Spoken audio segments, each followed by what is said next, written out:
Who are you? Whoever you want me to be. Don't say I never gave you anything. It's feeling epic. 3 words. 8 letters. I remember everything. Hello, and welcome back to Previously on Teen TV Podcast. I'm your host, Teen Drama Fangirl, and OG Swiftie, Jillian Benani, and with me today we have a very special guest for a very special episode. It is my Swiftie sister-in-law, Rachel. Hi, so happy to be here. Thanks so much for having me. So excited. Welcome. We're so excited to have you on the podcast. Longtime fan. Longtime fan. Thank you. Thank you for saying that. Longtime listener, first time guest. We love that. Well, Rachel is on today because we are talking all about Taylor Allison Swift's 12th studio album, The Life of a Showgirl, just came out this past weekend. And Rachel, like me, is an OG Swiftie, so we had to have you on to talk about this. Me and Rachel are always talking about Taylor Swift. We initially bonded over Taylor Swift, I feel like. Yeah, definitely. She's always been a big part of us. So that's why we're doing something a little different today. We're talking all about the album, all about what we think about it, our reactions. We both saw the movie. Mm-hmm. So let's get into it. Okay, before we talk about our initial reactions on the album, I feel like everybody has their way of like listening to a Taylor album. It's like a little bit of an art, you know? It's like some people listen at midnight, some people wait, some people listen 3 times and then they decide. It's a very like methodical thing, I feel like.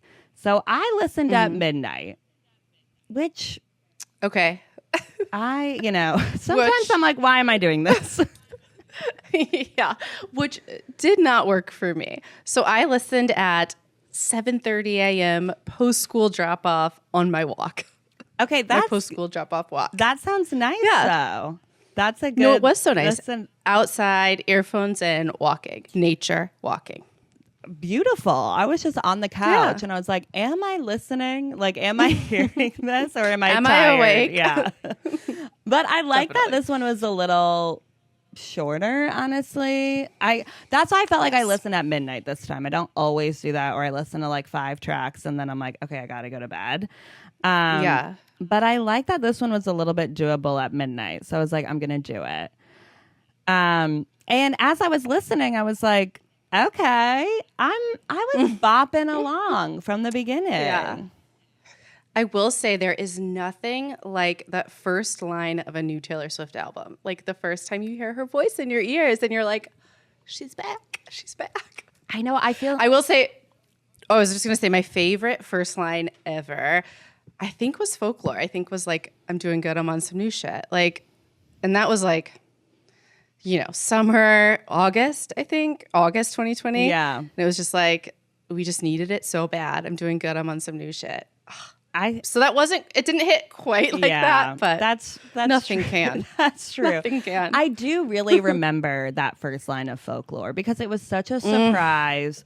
We had no idea that was coming out. And just that first line, it hooked you right away. And you were like, thank God this is what I needed in the world right now. And I feel like this one was a little bit of a different experience. I do feel like I stayed off the internet when I listened the first time, which I think, was good. Because then I got on the internet and was like, oh, other people have other things to say. Where I was kind of like my first listen through, I really just thought, and I have a really hard time when I first listen through of really listening to the lyrics. Like, I think I just more go off vibes the first listen. And I just don't catch on to things right away as much, I feel like. But I thought, okay, like I'm having fun listening to this. This is like joyful. I like the beats. I'm having fun was my for first sure. thought. No, for sure. And like also what else do you want? Like, Yeah. what else do you want? What else do you want out of a Taylor Swift album? I don't know, or any piece of art. Like I'm having fun. I'm enjoying myself. Like, great. I know. I think that's kind of what I really thought. And then as I listened through again, I was more kind of like listening actually at the words and trying to more be like, okay, what is this about? What are we doing here? But I don't really think that this was that kind of album off the bat. Yeah. Like the lyrics didn't hook you? Is that what you're Not saying? necessarily that it didn't hook me. I just don't think that there were a bunch of kind of decoding in this album. I think that this is something we're almost a little bit not used to, especially after Tortured Poets Department, where it is just kind of vibes. It's not as much like we're decoding everything about this, who this is about, what she's saying here, what she's meaning here. I feel like this album was coming a little bit more from a happy vibes place for the most part. Sure. And it wasn't like incredibly lyrically dense, which is, I don't know, also fine. Like sometimes you can say the most with like the littlest words and like, I don't know, like, do we want to talk about favorite line of the album? Do you have one? Well, okay. Well, tell me yours, and then I'll come up with mine. Rachel did her homework. Rachel came prepared for this podcast. Okay. Was it, I do deals with the devil because my dick's bigger? Oh, I mean, it's that's the best line, I think. the best. And I guess I should have brought this up later, but I think that like just her coming out and being like, I'm incredibly powerful. I know how incredibly powerful I am. Like, it's just true. You know, I think I really relish when she like leans into that part of herself. Like, well, I think I love that because I think that's kind of something I'm trying to learn and discover too, or try and do better, is to like more lean into that side of myself and realize like you do have power and you do, you know, you can more like use your voice. And I think that that is really something that I enjoy seeing from Taylor. yeah. Of kind of just showing her true emotions about something. And just kind of being like, no, I worked hard. I care about this. I'm not going to pretend I don't care about this and I deserve this. Yeah. And I Yeah. And I think that that's kind of like something you learn more in your 30s too.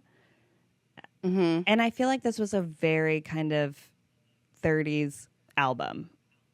No, I agree. And it's so funny because you would think like she's been famous since 16, right? Yeah. And like grown up famous. And you're like, it's just interesting that she's having these realizations like when you normally do, like as a woman, Yeah. like you normally go through life and you're like, oh, like people pleaser, like boy obsessed, like friends obsessed, like I don't know, you like go through all of these things and then at the end you're like, I don't know, I like just want to like chill out, be happy, have a, you know, driveway with a basketball hoop. Yeah. Here we are. Yeah, I feel like that's so I am just happy for her. I know. I feel like Yeah. I think you can tell in this album she is in a happier place in life. It feels like Yeah. things are working out for her more. And I think with her last album, Tortured Poets Department, she kind of fell all over the place and lost. And even though she was having all this success, she wasn't necessarily super happy. And I feel like it was clear she was kind of searching for something. And I think with this album, she's talking more about finding that. Yeah, I think so. And I think that, do we want to talk about like public's reaction to this album yet, or We can. Let's get into it. Yeah. okay, Rachel's ready to talk about it. I'm ready. Wait, I didn't hear your favorite lyric. You know, I think it's the same as yours too. Yeah, it's just so good. It's so striking. It's so good. Yeah. But as far as like public reaction to this album, I think that like I just keep coming to the question of like what do we want? What do we expect? And like, I think that we put a lot onto her. We put a lot, like I definitely do. Been a fan since like I was in college. And I like want so much for her, from her and for her, but I want so much from her. And I think sometimes that's really like not fair. Yeah. Like, it's just kind of like, I don't know, like I don't need her to be like everything. And I think like this can just be a fun album and like that can just be it. And it doesn't have to be like her best album ever, or it doesn't have to be like the best album ever of the entire world. Like it can just be like this piece of art that she made while she was on like the biggest tour ever. And I think she just isn't like at a place in her career where she's above, like not above, but I think she's in a place in her career where everyone like has an opinion. Everyone wants to talk about it. Everyone like needs to have like a think piece like right away. I think that's the curse of how much success she's had lately and all her success with the Eras tour. It's like the expectations are up here. And it's like, this is her 12th album. That is a lot of albums for somebody who is only in their 30s. That is a lot. And not every album is going to shake the world and really be super meaningful or break down walls or be something completely different. And I don't think that's what she was meaning to do with this album. And I think it's like we kind of need to look at it a little bit more of like, what was her intention with this album? And did she achieve that? And I don't think that her intention was necessarily to have this be this, you know, insane lyrical storytelling type of album. No, I totally agree. And I think that like, I just think back to like 1989 Reputation, and I was like listening, I think 1989 I definitely bought like the physical CD, listening to it in my car. Like I definitely did that. And it was like chill. Like I could just listen to it and I could just absorb it like over several days, a week, 2 weeks, whatever. And I was like, oh, I love this. And then that was it. And it was fine. And then Reputation, kind of the same thing. Like I listened to it over a long period and then liked it and like, great. It's great. Let's go to the tour. You know, it's like, it feels like now you have to listen at midnight. You have to be done. You have to have your thoughts. You have to like know exactly what you think and, you know, have your manifesto about this album. And it's like, I think like art can be fun and it can just be entertaining and it can just be like what's going on in her life and that can be fine. Yeah. I think it's just fine. Well, and let's not forget that not everybody loved Reputation at all when it first came out. That was a very like divisive album that then people looking back now love. And I think that it's like, yeah, sometimes things just grow on you, or looking back more at in her career in general. And I thought this album gave me some Reputation vibes, honestly, like while listening. No, I totally agree. And I like listened to it. So I listened to it in my morning walk and then just like throughout the day. And also too, I do want to give a shout out. To Taylor. She does. Taylor, if you're listening. Taylor, if you're listening. She does an amazing job of releasing the clean version like at the same time as the regular version, I assume, because I listened at 7, but I assume it's at the same time. And she'll take she obviously takes the curse words out, but she takes out like questionable like material. Like she took out Coke and she took out Opened My Thighs and Opened My Skies, which you heard because you were at the movie premiere, or the movie. Which I was shocked that it was the clean version. Ugh. Honestly, me too.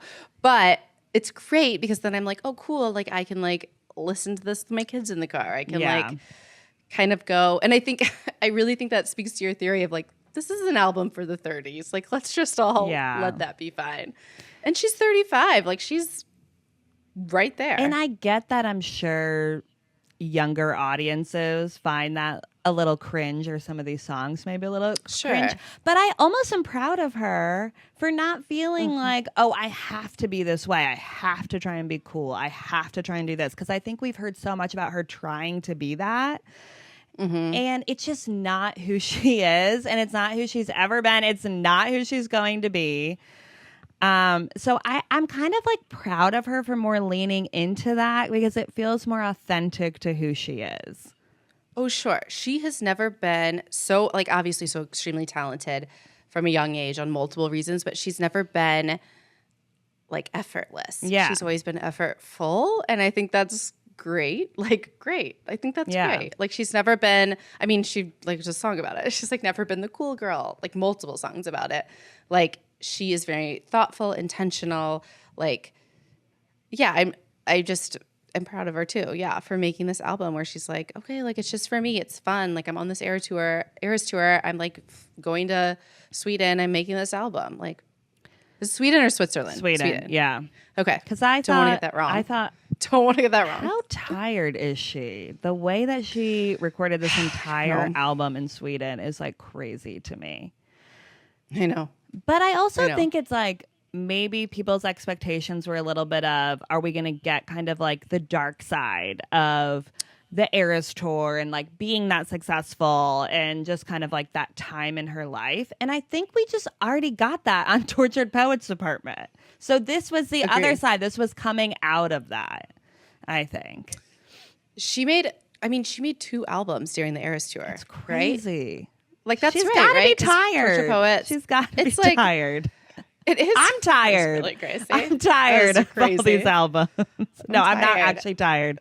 Come out with more. Never. I'm good, but you know what I mean. But I will say when Tortured Poets came out, I was like, I'm sorry, how many songs? I know. Like what? I know. I'm like, I love this tight 12 we've got here. Oh, me too. I really like the edit button. I really like, it doesn't need to be like a Zack Snyder film. Like we can just keep it tight, keep it right. Like, yeah. Another thing though that I was thinking about when I was like kind of seeing the fan reaction to this that I felt was quite critical about this album, but I do think that something to remember, and it's something a lot for a little bit more maybe kind of the OG people, is that the albums that came out when we were younger are always probably going to be in our brain more or like resonate with us more. Like something that came out when you were like 16 years old or 19 or 22 like is probably always going to kind of remind you of a specific time in your life. And then maybe these other albums will have that too a little bit, but I do think that it's like I really remember the time in my life when Fearless and Speak Now and Red came out, because it was like like high school to college, and like you can just really more kind of like pinpoint it, and you're young and you're reading the lyrics with your friends in the dorm room, and I just think always like kind of that resonates a little bit more sometimes, and I just think like that is a little bit something to remember. And I know that like that's not true for everybody, but I just kind of was thinking about that of like, will I ever think an album is as good as Red? I don't know. Probably not. Yeah. And I do think Red is just a good album anyways, but of course, also got a lot of critique at the time. So I just think it's interesting of like, we kind of do need to remember that, if this came out at a pivotal period in your life, you are probably going to resonate with that a little bit more. Yeah, it could like mean something different. Where are you seeing, like, just talking about like opinions that you've seen, like where are you seeing them? Because I'm of course like on Instagram and then on Threads, and like I actually haven't gone on Reddit, so I don't know what they're saying, but like I'm not proud of this. I'm still scrolling on Twitter, X. Oh. And it was like the minute I opened my phone, I just saw like so much negativity about it, to which I also I think there's some bots going out there, which because I do think that if I open the app and I see negative responses to one thing, and it's not necessarily a bad thing, like we're talking about an album release here, I'm questionable if bots are involved a little bit. Yeah. I mean, I think what's interesting too is people that aren't fans of her, are listening to the album and having an opinion on it. And it's like, I don't know, man, like this maybe this isn't, we can talk about it. This isn't my favorite Taylor Swift album yet, but like it is a Taylor Swift album. Like people act like it's like, who is this girl? And it's like, have you heard Better Than Revenge? Like, I don't know. This is Taylor Swift. Yeah. Like, it's like, Yeah, I don't know. Have you heard Gorgeous on Reputation? Like, I don't know. Yeah. Like, it's great. Yeah. Yeah, I don't think that this was like a crazy Difference. Yeah. I know. People are like, you can't imagine this is the same girl that wrote Folklore. And I'm like, I can. yeah. I don't know. Like, Also, do we I've want heard- another Folklore? yeah. I know you don't. No, I like Folklore, but I do think we kind of Yes, put that up here. And I do think that a lot of people became fans of her at that time. And look, I became a fan in debut. And I know that I feel like I have a monopoly on this a little bit, but when her words resonated with me so much at that time, I'm a little bit like, well, you're a little late to the game, okay? So, give your opinion a week later. I don't need it right now. I need that a week later. Yeah. No, for real. And it's not even people, like I said, it's not even people that are fans of her. It's just like everybody. Yeah. Everybody on the internet is like, this is what I think. Like right away, like Friday, Saturday, like this is what I think. And it's like, I don't know, man. Like we don't need to comment on it if you like don't want to, or you don't have to listen to the album if you like don't want to. And I can't think of another recent release that has had this amount of like attention or like everyone listening to it. Well, she's just Lord's new at the top of Lord's new album. Yeah, of course. yeah. Lord's new album. I love, by the way. Loved it. I don't think anyone talked about it. I was like, and I'm sure people did. I'm not saying no one, but I'm like, I just feel like I was constantly like to my friends, I was like, listen to Lord's new album. It's so good. Yeah. Like, right. it wasn't all over the place. So it's like anything she does is microscope. Like, it has to be the most amazing thing ever. Like, there was nothing she was going to do at the stage that wasn't going to be criticized. Yeah. Nothing. And I also think that people are kind of waiting for her to fall a little bit. I am surprised we got TS12 this fast. Are you? Yeah, I was very surprised. I thought she was going to take more of a break. But I kind of understand why she put this out now, because she was saying this is from her time in the life of the Eras Tour. And like she keeps kind of referencing the Eras Tour with this album. So I feel like she kind of had to put it out now before it's too far away from the Eras Tour. Right. Because in like a year or 2 years, like that's not going to be her experience maybe. Yeah. Or like how she feels or whatever. And even like let's talk about the movie. So we both went to the Taylor Swift, the official release party of a Showgirl at AMC. And I thought when she was talking about the behind the scenes and that. So if you hadn't seen the movie, basically what it was is Taylor talks about each song and then they show a lyric video and then it's a bunch of behind the scenes from the Fate of Ophelia music video. And I feel like in the behind the scenes, she referenced the Eras Tour a lot. She had the dancers from the Eras Tour. There was just a lot of references to it throughout. So it's very clear that she wanted to connect this album to that. Definitely. Yeah. I think she had the choreographer from the Eras Tour, Mandy Moore, which I remember because I was like, oh, Mandy Moore. Who, by the way, that was the standout for me in this. Loved her. I'm going to call it a movie throughout this whole thing. In this movie, the Showgirl movie, Mandy Moore, I was like, complete standout. Love her. What a star. And Tyler was like, her name's Mandy Moore. And I was like, yeah, she's famous, okay? She's a big choreographer, Tyler. Get with it. Yeah.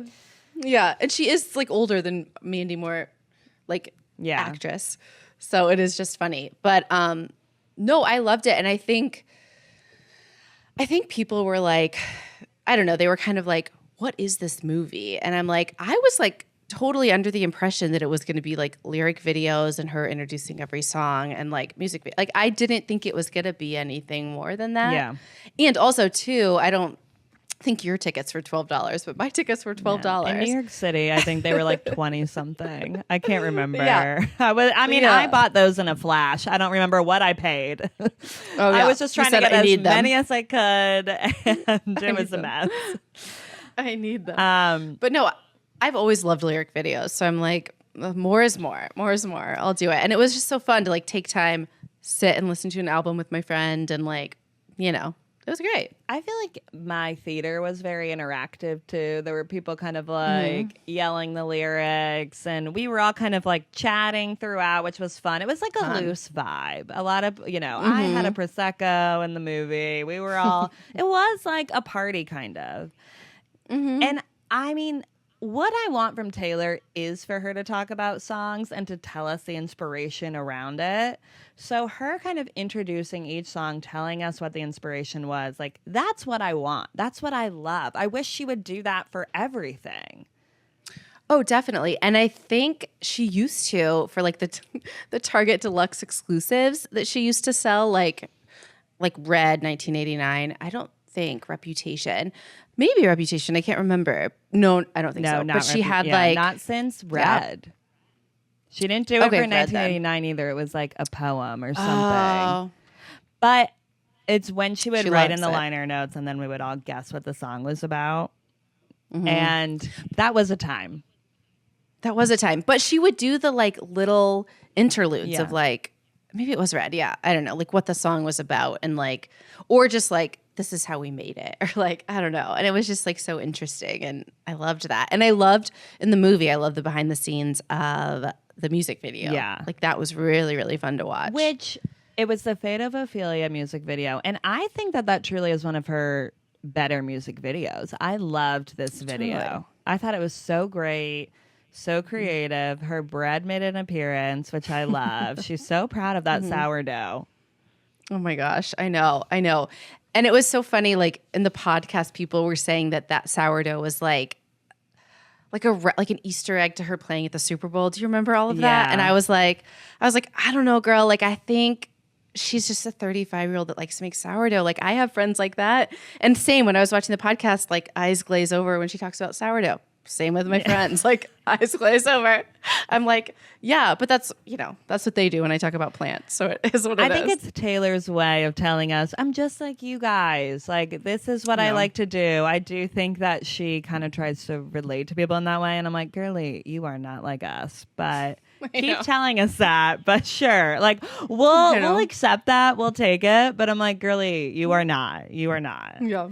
No. Oh, I was going to say, I feel like I've given up a little bit on Easter eggs because the Reputation Taylor's version thing got so crazy that I'm a little bit like, I just need to take a step back. Like, I think she's more obvious with the Easter eggs than what people want to believe. So I'm like, if it's obvious, I'll take it. I'm not digging into it anymore because I physically cannot. Because we thought Reputation, Taylor's version, was coming out for 20 different times.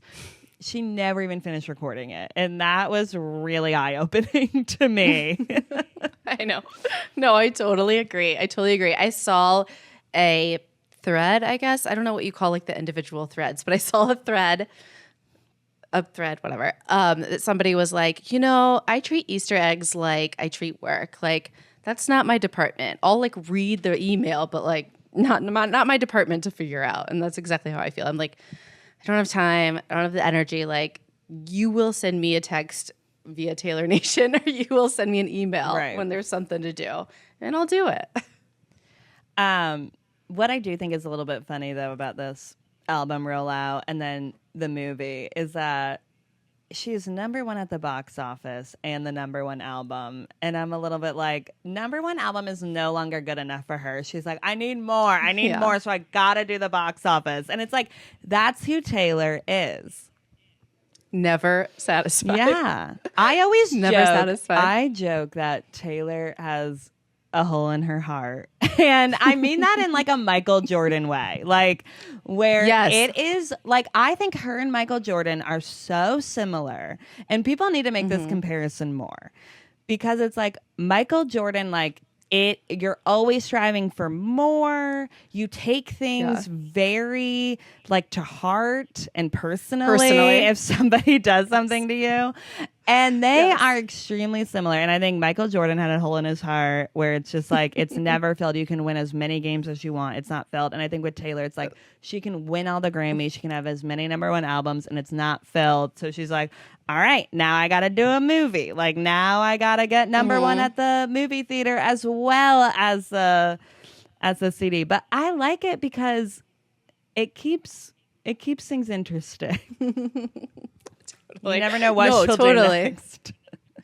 Totally. It's funny that you said the Michael Jordan thing because I made that correlation when I watched Miss Americana, which came out like a similar time to, what's it called? The Last Dance. Yeah, The Last Dance with Michael Jordan. And he would just constantly be like, you know, I took that personally or I wasn't satisfied. And then her Miss Americana was like, okay, like Reputation didn't get a certain nom for something at the Grammys. And she was like, okay, I just got to make a better album. And I'm like, I loved it. Yeah, I loved it. I know. And so, I don't know. I think it takes like, to be at their level, like it takes like luck, incredible talent, and that drive, which I like for sure don't have. Like I would be like, I don't know. I feel like I'd be the first 2 mil and I'd be like, okay, good. Yeah, like I'm good. I know. Same. Like not. Like, we're chill. I'm most good. people don't have that, I think. Right. And it's like when we have somebody like that, I think we need to hold them close, you know,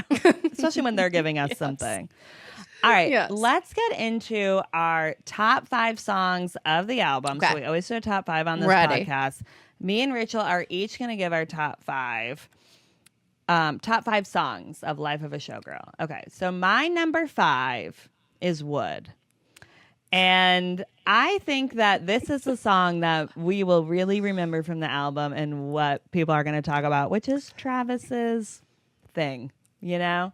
People were flabbergasted. I listened to this album at midnight with Tyler, and he was pearls clutched when Wood came on. And, you know, as I said, I'm not listening to lyrics first time.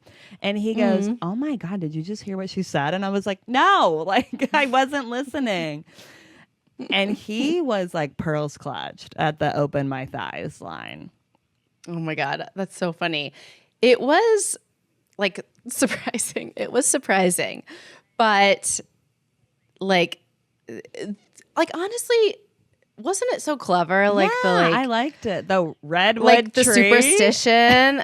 I mean, yeah, but like the superstition, like crossing superstition, and like I don't know, like it was funny. It was like I'm not a huge Double Entendre fan, just like in life or whatever, but like I don't know, like I thought it was fun. It was funny. Like I don't know, people are like just flabbergasted about it though. It's kind of nice to hear her talk about sex, and you know she hasn't really much, so it's kind of nice to like the girl's happy, so it's nice to hear her kind of go there. But and it fit like the lightheartedness of this album, right? Like it fit the like silly, funny lightheartedness, and I feel like I don't know. Like, I just feel like Travis was just giggling probably at that the whole time. And she probably just liked to make him laugh. And I was like, okay. Well, we should have known that when on that podcast, he was holding up this album. He was so excited.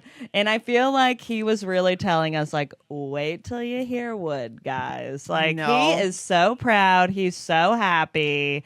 It was cute. Like, we really should have known that there would be a song like this just from his reaction, the way he was clutching that album on this podcast. I know. I don't think he necessarily needs an ego boost. Yeah. But it was there. Yeah, it was there. Definitely. All right. What's your number 5? Okay. I will say my number 5.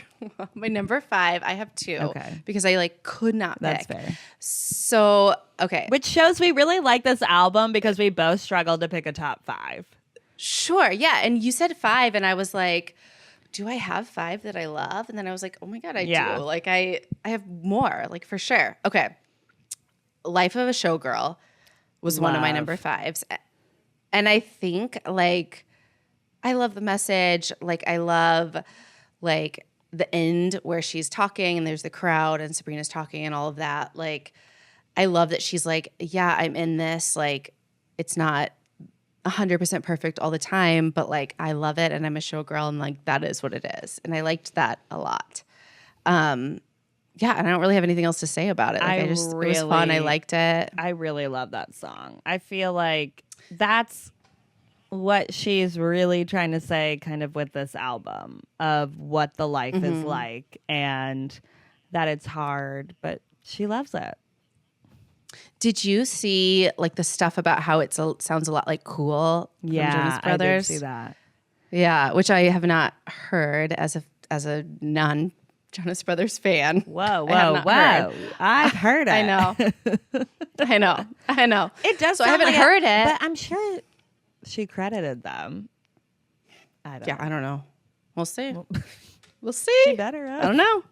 Yeah, right. I don't know. I don't know how all that works. So no, and I don't know like how much it has. I think there's laws about how much it has to sound like it for there to be credit. Yeah. Like, I don't know. I'm not too worried about it. Okay, and then the second, number 5, was Ruin the Friendship, which I loved. However, like, I don't know what it's doing on this album. So I have Ruined the Friendship as my number 2. Wow, okay. But this is because this is a teen drama podcast. And I feel like Ruin the Friendship really goes back to kind of those high school years. And I think Taylor is just so good about writing about like a coming of age thing. And I think that with that song, and she brought this up in the movie when she was introducing the song, and she was saying like everything when you're in high school and at that age just feels so big. Like the worst thing would happen if you like made a move or did something. And I think that's part of why I love teen dramas, is because it is about young people more making moves and doing things and going for it.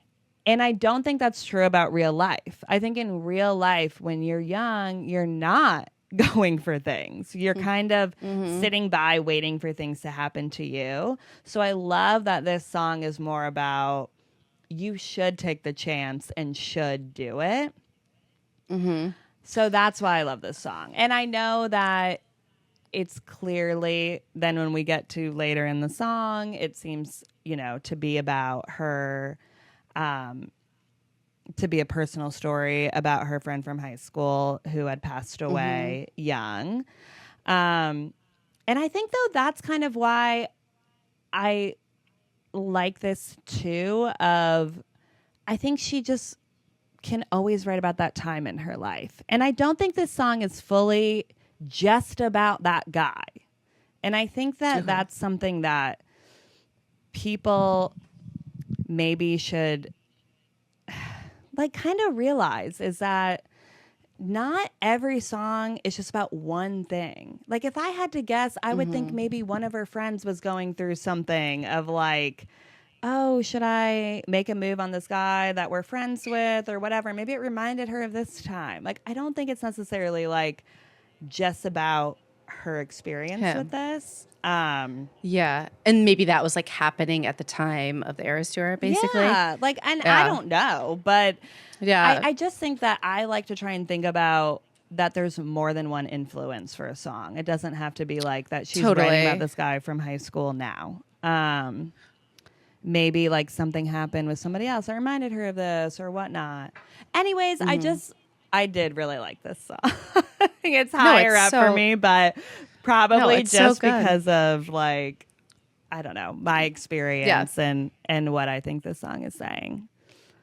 Yeah, and I think, honestly, the only reason it's a little bit lower for me is because I am kind of like, I don't really know what it's doing on this album. Yeah. Like, how is that life of a showgirl? Like, I don't really know. I get what you mean. That's fair. But I liked the song. Like, it sounded like Cheryl. Did you feel like it sounded kind of like Sheryl Crow vibes? Yeah. Like, which it I felt love. very nostalgic. Yes. Which I feel like she hits different, actually. Kind of sounded like a Sheryl Crow song, too. And I like love when she does that. Like, I think it sounds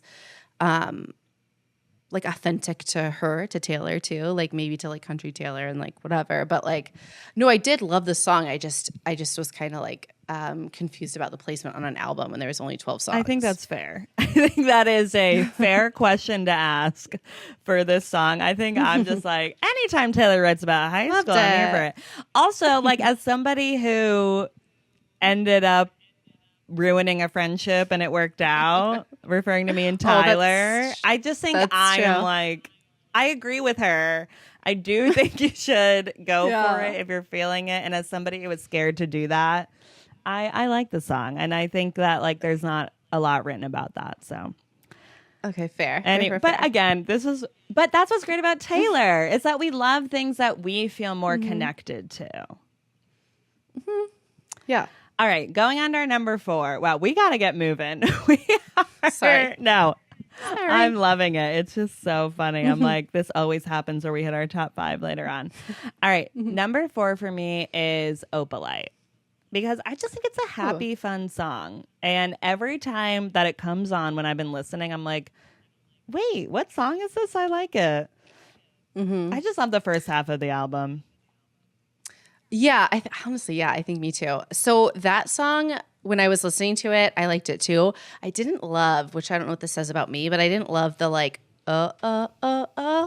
in this chorus, which I think is like, it felt kind of Showgirl. Like that definitely felt Showgirl, like 50s, 60s, but I just didn't love it. But like, I like the meaning behind Opalite. Like, I could be convinced to put that on my top 5, but it's not. It's okay. You don't need to. You don't need to. Actually, this works better if it's not in your top 5 because then we're talking about more.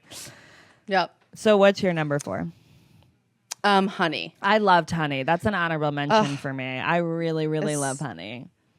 It gave me gorgeous vibes. Yeah. It gave me like, she just feels like super like sweet and taken care of, and like, I just loved it. Like I feel like she feels like so loved and content, and yeah, it's a sweet song. It really is. And I think it really shows like where she's at right now.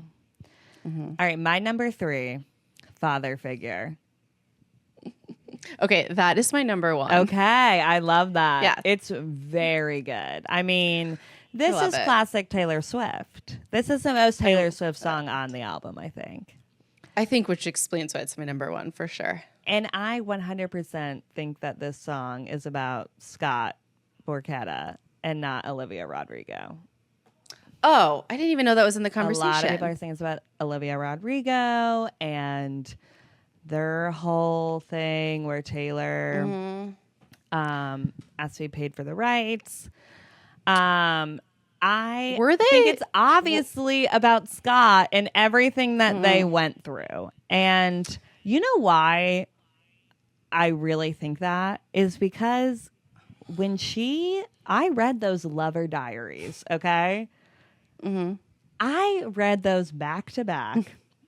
And they gave a lot of information. And she wrote about Scott so much in that diary. And it really showed like the relationship that they had, which seemed very kind of like father figure and them building this up together and whatnot, that I think she could write an entire album about this guy. And I think the feelings come out throughout it, like throughout her life at different times. Oh, totally. And she wrote, there's been songs about him on like every album she's written since that happened, right? Yeah, I don't think she's going to stop anytime soon. No. Like this is her number 1 like enemy, I feel like. Enemy number 1. Perfect. I love a girl with a hit list. You know I do. Okay. This is going to be a little crazy. So I didn't even know Olivia Rodrigo was like in the conversation. I don't know that they were that close. I don't know that because wasn't she a Disney girl, Olivia Rodrigo? Somewhat with High School Musical, the TV show. Was that, but I think it's more like, because in the second verse when she's saying she's the father figure, I think people are referring to the Olivia Rodrigo thing and the whatnot. I just I don't think that's the connection to this song. I think that this is a very raw song that would not be about that. Yeah, I never thought that either. Okay. This is a crazy thing to say, and I know that, but I feel like I thought about it when I was walking and I heard the song. So obviously the original George Michael song is about like a romantic relationship, right? So I was listening to it and I was like, is this like a this is bad. Is this about Joe? Oh. Like I don't necessarily think that it is. Maybe 100%, but I'm wondering, like, I don't know. I'm just thinking about like thinking about Invisible String, When Bad Was the Blood, and the song of your cab in the first time in LA. Is that right? Bad Was the Blood. Yeah. And I'm thinking about like I picked you up in my Jag. I'm thinking about like I introduced you to all these people. I'm thinking about like I got the check. I'm thinking about like there's a line that's like kind of like, I don't have it in front of me, but you think that you would do better without me kind of kind of thing. I get what you're saying. Yeah, I don't know. And she says something like, in the like bridge, it's something like boy, or she says boy, which obviously could be about Scott, but I think like about all the times she called him baby boy. Like, I don't know. Like, interesting. I don't know. Like, I'm curious if that's a little bit to it, where she was in this long-term relationship where he was like, not arguably, he was less successful than her. Like, he was trying to start his career as like a Hollywood actor. Or he was in a few things. I don't want to say like start. I don't want anyone to get upset. Not start, but like, you know, like in this career, and she like had this influence, but he like wouldn't let her use it, and like, or maybe did use it for like a little bit. I don't know. I don't necessarily think that it's 100% about him, but I think it kind of could be a little bit. Like, well, this also goes into my theory of I really don't think every song is about explicitly one thing. I don't think that's how songwriting works. And I understand that this is kind of a little bit of like the detriment of her that she kind of did this to us in the beginning, you know, by acting like every song was about one thing. But I really do think that like songs have multiple influences. And I think that it's hard to put it into one thing every time. No, totally. And I think too, sometimes like maybe she says something because it like sounds better in the song. Yeah, 100%. Like because it rhymes better. Yes, it goes with it better. Yeah. Like, yeah. Well, God, like, I remember like when So High School came out and people were like, I remember like I had a friend who said, oh my God, I can't believe that she said that when Travis was playing Grand Theft Auto. And I go, that's not what happened. It's a song. It's not exactly what happened in real life. She did not ask him to touch her necessarily. Like, we're really it's not like a litmus plot. test. Yeah. Yeah. It's not like this is like a lie detector test. Like, did this happen on this day, at this time, in this apartment? Yeah, like, right. I don't know. You don't need all of that. So I don't know. I just thought like that was kind of like an interesting take I haven't seen anywhere, is that like, maybe it's a little bit about Joe. It's a little bit about being in these relationships with men that are like, I mean, not as successful isn't really a crazy thing to say, because like, who is a male artist that's as successful as she is? Like, I don't know, in her field. That's like, I don't know. fair. Ed Sheeran, I don't know. But still not, you know? So And she's not dating him. I do think it's about her ultimately just being this father figure of the music industry now is really kind of what she's saying with it. And it's like, if you're that of the music industry, you're kind of that of everything, you know? Like, that's a lot of power is more what I mean. Yeah. And I like when she leans into that. I like when she's like, okay, yeah, like I am like, like I can get in anywhere. I can do anything. I can talk to anyone. Yeah. Like, I'm not just know, baking like, I like that. sourdough. Yeah. Maybe she wants to. I don't know. All right. What's your number 3? I kind of went back and forth. I'm going to say Elizabeth Taylor. I do love that one. It's not on my list, but We're doing so good. I love it. It's an honorable mention for sure. Yeah, I don't know, like I just loved the lyrics. I loved the like different colors in it, because I like love when she like, you know, like the symbolism with color. I do think kind of something that's interesting as soon as I heard it, because you know she starts it with like Elizabeth Taylor, and you're like, oh, okay, that's the name of the song, title of the song. Elizabeth Taylor is famous for like having multiple marriages. Yeah. You know, so I'm like, it's just like a kind of an interesting, it's like it's the first thing I thought of, but I think, you know, I don't know, like she doesn't know what's going to happen. Like she's incredibly famous. Like, you know, it is what it is. But I think like she's saying kind of like, I hope this is forever. I hope you don't leave me, basically. I also thought it was a nod to her many relationships being in the public eye, similar to Elizabeth Taylor. So maybe it's not marriages necessarily, but she's had a lot of like public relationships and was really like known for her relationships at one point. And it was what everybody was talking about with her. And I think that she's saying like Elizabeth Taylor did make a lot of movies and had a career, but that's not what people talk about with her. And I think that's how she's felt in her career before. Okay, that is a wonderful point and so much better than what I thought. No, so I we'll think, take it. But I think that these songs mean multiple things. And I just think she's always kind of still angry about her relationships always being so talked about and her asked about them and everything. Oh, yeah. And I love when she talks about it. I think it's like of just how she was treated at that time and the media at that time and everything. It's kind of just a fascinating look back. So I'm like, maybe also I'm just fascinated about that. So I take these songs that way. Who knows? And Elizabeth Taylor is like ultimate showgirl, I feel like also. Oh, yeah, like, 100%. Yeah. So, yeah, I loved it though. First listen, that was probably one of my faves. Yeah. My favorite probably. Yeah. Well, we already talked about my number 2, Ruin the Friendship. What was your number 2? My number 2 was Wish List. So Love. I liked it. I don't thought have it was on my just list. I don't have that one on my list. wild. I feel like we're doing such a good job of like looking at this album from different angles and like liking different things. Yeah. And of course, like the Midwesterner and me loved the like driveway with the basketball hoop. Like loved that line.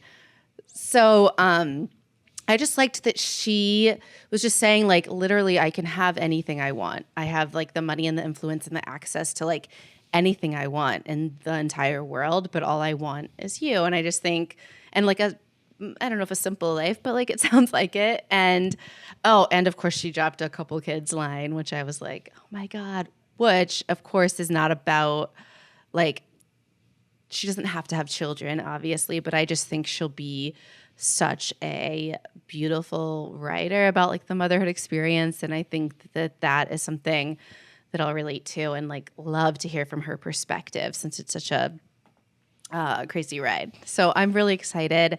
I don't know, maybe about getting that from her and maybe not. And like, that's fine too. But yeah, just excited for her.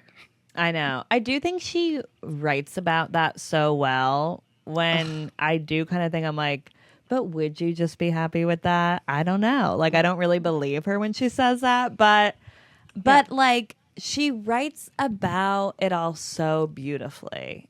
And I love that. I think that she's just kind of,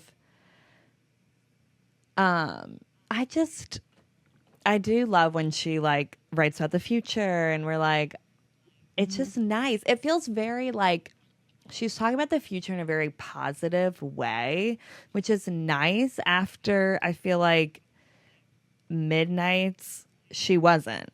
So it's kind of nice to hear this perspective from her.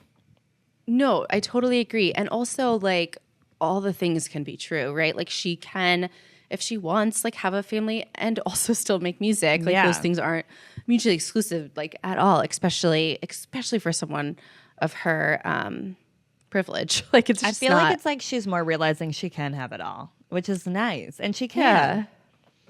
Very easily, yeah. Yeah. For her, for sure. For sure. You're like, it's very easy for her. She should just do it. I just think like her songs about childhood and kids and like, you know, like her friends' kids have been like heartbreaking. And I'm like, I cannot wait until she like goes through that experience and writes about her own children. And like, honestly, maybe she won't. Like, I don't know. We don't know. We don't know. But we'll see. Yeah, We'll wait. We'll see. All right, so we talked about your number one already, which was, remind me, Father Figure. Yeah. Yeah. My number one was The Fate of Ophelia, first track on the album. I really love this song. I feel like it's a bop. Like, this song is a banger to me. This is what she was talking about in the podcast that now everyone's up in arms about, that she said it's 12 bangers. Like, this song is a banger to me. This is a bop. This is, but also very true to Taylor Swift. I love the Shakespeare reference. It brings me back to Love Story. I love this song. Yeah, and it's funny that it's not even in my top 5, and I don't even really know why. I think first listen, it didn't stand out to me, so I kind of based it on that. But after the movie and watching the music video and the making of the music video and like really listening to it, I was like, this is great. Like, and especially that last scene. I love the last scene of the music video when she's like on the hotel cart in that outfit that I loved. Yeah, she and then looks goes in the so hotel room. good. Yeah. That's the best she's ever looked. She looked amazing. And I don't know, I love that. And she's like having fun. And like, it is too, like, who writes a song called The Fate of Ophelia? That's crazy. Like, It's amazing. very her. It's very, very her. 100%. And I just like the beat to it. It's probably a more like upbeat track on the album. I mean, there's a lot of upbeat tracks, but I feel like it's one I could really hear like out at a bar and we would all start dancing to it, which is fun. I do feel like the movie influenced me in making this number one because I really like the music video. I think it's one of her better music videos. And really goes into the showgirl narrative, which I loved. So it just hit all it's those spots definitely for me. It's definitely one of her best opening singles. Yeah. Like, right? Like, I She think finally got it right. She's Yeah. normally not great at singles. She finally did it. Yeah. Yeah. Well, a song that we didn't talk about, neither of us put this on our top 5, but I feel like we should talk about it. Actually Romantic, or some people like to call the Charlie XCX song. You know, a lot of hot takes on this song, that it's a diss track, that she's going after Charlie, when Charlie more wrote about her feeling insecure, and that this was Taylor's response to that. This also goes into my theory that a lot more goes into songwriting sometimes than what I think we want to believe or what we want to say. And in my opinion, I don't think this is a direct response to Charlie's song. I think that it's a little bit more of a response to what she's heard talked about her. Yeah, I totally agree. I don't think it's just that song. Like, I definitely think it's more. And maybe just not just about her, like about other people. I don't know. And I thought that too, because I Yeah. do think we're at a time where a lot of people get asked about Taylor. She's talked about a lot, and I'm sure a lot of people are saying one thing and she's hearing another thing, like behind her back. Because Yeah, I mean, that the has to be media hard. is asking everybody about Taylor Swift at this point. If you are like seen in a room with her, if you're a musician, you're being asked about her.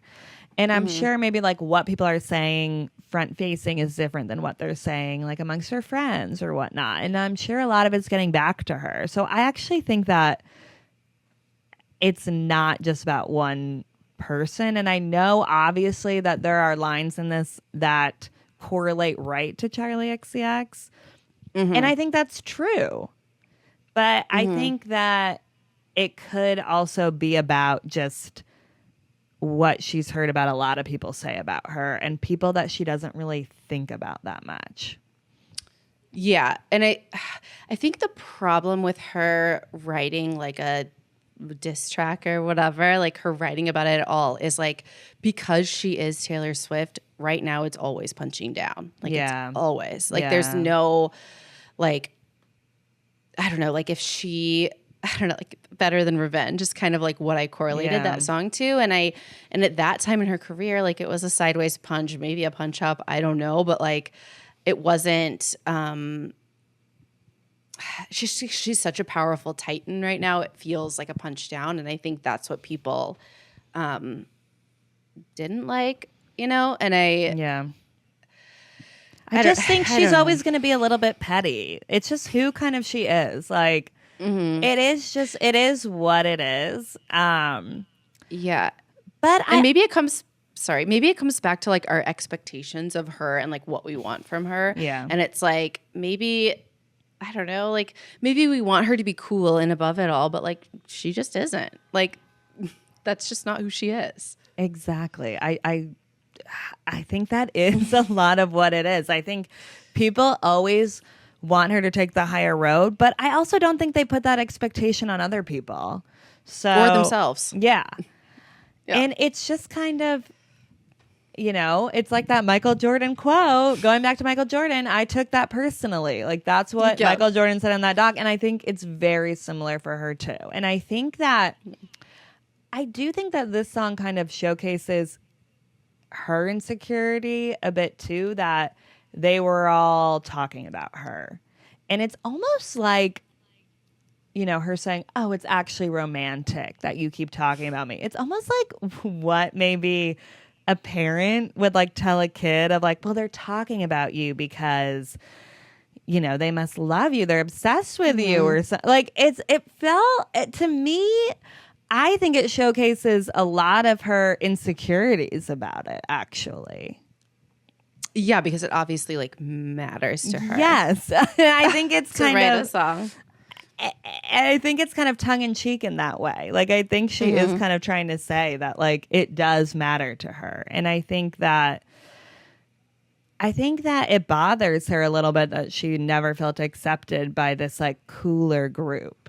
No, 100%. And obviously like the whole Maddie thing was like a big traumatic event in her life. As we learned. No, it was. And I think like then like this being tied to that where they're like laughing at her and it's like, she just can't like, from like our point of view, we would be like, you're Taylor Swift, like who cares? But she cares. Like, she'll always care. That's her. Turns out she's human. Yeah. Yeah. Turns out she's human. Yeah. I just think that like when people are calling it a diss track, I'm like, it doesn't really sound like a diss track when you listen to it, And I understand there's lines that I think are very targeted. I'm not trying to say it's not. But I don't think it's necessarily this huge diss track. I think that there's more she's saying in this song than what we think, honestly. I think there's a lot of insecurity in this song. Mm-hmm. Yeah, I agree. And I think, like, obviously not my favorite. Like, yeah, agreed. I don't love when she goes there, but like, I know she is who she is. It's a very Taylor Swift song. It just is. But I feel like I don't get mad when other people go there. So I am like, why do I get mad when she goes there? Yeah. I think I get mad though of like it automatically becomes this thing where we have to like choose a team, and I'm like, I like Taylor Swift and I like Charlie XCX. Like, can I just like them both? Love them. Yeah. No, and I totally agree. I think the answer is yes. And ultimately, like songwriting isn't always like exact truth. It's one person's maybe truth, and we don't have the full story. So I'm just here to be a fan of both at this point. I don't want to choose. Totally agree. And you know what? They don't care who we choose. Exactly. Yeah. So we're good. Agreed. I like them both. Agreed. All right. Well, we did our top 5. Yeah. That was fun. I like that we had different ones. I think that really goes to show like what songs resonate with people, and that it's very different, and it's very, that's kind of like the fun thing about Taylor Swift, I think. No, totally. And I think too, for an album that like people were saying wasn't good, like we longtime fans liked different songs, which I do think like says something. Yeah, for sure. I think so too. I mean, because at first I'm like, well, will any of these songs really stick with me later on? But I was able to pick a lot that I really liked. And in the grand scheme of things, do I think that this album will be in my like top 5 of her albums? Probably not, but she has a lot of albums, 12. What are we supposed to do? I know. So I think that that's just kind of something to remember. And it's just not that deep. It's just like, Yes. I enjoyed it, and that's just what I want to remember. Like, I'm going to put this on a lot. I'm going to listen to this when I'm on the subway. I'm going to listen to this on a walk. Like, I'll definitely be revisiting this album because I enjoyed it. No, I know. It's a great driving album. It's a great walk album. Like, Yeah. it's fun. I don't know. Like, I'm not really putting on Tortured Poets in my car. Like, Yeah. I don't know. Like, it's just like a fun, like, boppy album that you can just like throw on. And I feel like maybe Lover was kind of like that, where it was just like fun to throw on, and like it was fun. And when Great. I put on Lover now, I'm like, God, I like this album. And I I think I'm know, going to and say that about this. And when Lover came out, I think I was like, because I loved Reputation so much, so I think I was like, I don't know. Yeah. And Me was, the single choice was like kind of Terrible. rough. And Yeah. not great. And I think that like clouded my judgment at first. But yeah, you put on Lover on a summer day, like, what else do you want? That's great. The best. Yeah. All right. Before we go, let's talk about some predictions. When do you think she'll tour Okay. again? Oh God. I'm giving it 5 years tops. I was gonna say 5. Or 5-year bottom. Like, I don't think it will be at least for another 5 years. Yeah, I agree. Will she do another like cumulative tour of like multiple albums? Probably, because she like Yeah. can't stop writing. I don't know. Maybe she'll do like the Sphere. I don't know. Like maybe it'll be something like that, like where she can like stay in one place with her family and like just be there. I don't know. Well, she was saying if she tours again, it will have to be like the Eras tour. Like, she's not going to do something smaller than that. She's going to go big. Yeah. So I feel like it will be, all of that. Yeah. All the Yeah. album. Any predictions for her next album? I mean, the next album is going to be number 13, which I feel like is going to be big. I feel like she's going to like go big for that. But I don't even think she's thinking about that right now, honestly. No, I think she's gonna wait for sure, Yeah. like a couple years, and just get married and like live in that life. And I think Travis will retire hopefully at the end of the season, and like they can just like kind of do their thing for a couple years. I also think this album like closes a chapter for her of the Eras tour. So I don't think she'll come out with another album for a bit of time. And not just because I think that this album seems to be a little bit divisive. I do just think that it's like, I'm closing a chapter and I don't want to open another one for a bit. I'm tired. Yeah, and I wasn't expecting Life of a Showgirl. Like that was like I wasn't expecting another Eras tour album. But I do think she just got inspired and wrote it and was like, I'm gonna put it out. Yeah. But TS13, like maybe something more country focused. Like I don't know. I'd love that. That would be fun. Me too. Yeah, it'd be Or fun. give us just debut Taylor's version. I'd love that. You recorded Me it. too. Put it out, girl. She said she recorded it? Yeah. Debut's Okay, yeah. recorded. No, with her current voice. That would be amazing. Would love it. Do you think she'll ever come out with that movie she was going to come out with? Oh my gosh. Will she? I don't know, maybe 15 years? I don't Yeah. know. I feel like she said she was going to do that movie when she thought her singing career wasn't like on the downfall, but was like, I want to do something different. I don't feel challenged enough by this industry. And then Eras Tour happened and she's like, let me do everything I can right now in music while I can.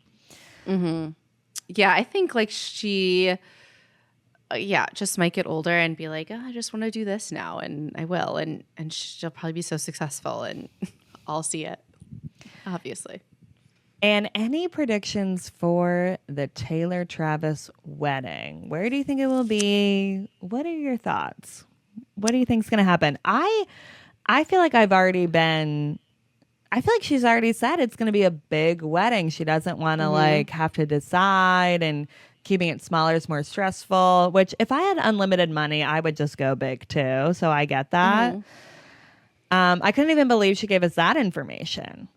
I know, no, me either. I think like Private Island. I don't know. Like I don't think like Nashville or Kansas or Rhode Island. Like I don't think any of those places. yeah, maybe private island where they can like at least like they won't control choppers, but at least they'll control like who comes over. Yeah. I don't think it's gonna be like in Venice, like Bezos. Like I don't think it's gonna be like all of that. Yeah, I don't know. What are your predictions? What do you think? Location is really hard to figure out because So I don't hard. think it's going to be anywhere we expect. And I don't even think guests will know till like day of. So it's tough. I don't know. I feel like I do think she's going to invite a lot of people though. Yeah, I just want, like pictures when she decides to release them. Just all I televise need. it already. Just give us the royal wedding that we want in Please. America. Okay? We need it. Please. Give us something to hope for. Give us something happy. Oh my gosh. That would be so amazing. Can you imagine? I would love it. I mean, I know it's not going to happen, but let me just live in it for a second. At least I want photos. Give me a photo, Maybe that will be her feature film. I would see it. I like that. I love that. All right. Well, I think we did it. We've talked all about the album. We liked it, as we've Honestly, said many of times. I feel like we keep wanting to remind people we enjoyed this album. Yeah, I think that I thought maybe we would have like not more critiques, but I thought like when we talked into it, like we might be a little bit more critical, but like we don't need to be. Like I think there's songs we both liked different and the same, and like it's great. Again, I just think it's really not Fan. that deep. And if you enjoy something while you're listening to it, I think that's great. And I don't think like you need to ask further questions among that, Yeah. It's like in these days, just take the joy where you can get it and move on with your life. Yeah, agreed. And if you didn't like this one, just re-listen to Red, It's always there for you. Totally. The other ones are There's always there for you. 1989 will always be 11 others. there. Yeah, 11 others you can listen to. And Exactly. one for every taste. So you're fine. definitely. Well, thank you all so much for listening. Rachel, thank you for joining us. This was a lot of fun. It was great to have another Swiftie on the podcast, so I didn't just have to tell Tyler all my thoughts. Thank you for having me. I had so much fun. Of course. Love it. I'll see you at the next tour. No, I'll see you before Always. that. But we love going to the tour together. And be sure, everybody, rate us 5 stars on Spotify, Apple Podcasts. Follow us at previously_teen TV on Instagram, YouTube, TikTok, all the social media. Buy that Etsy merch. And thanks for listening.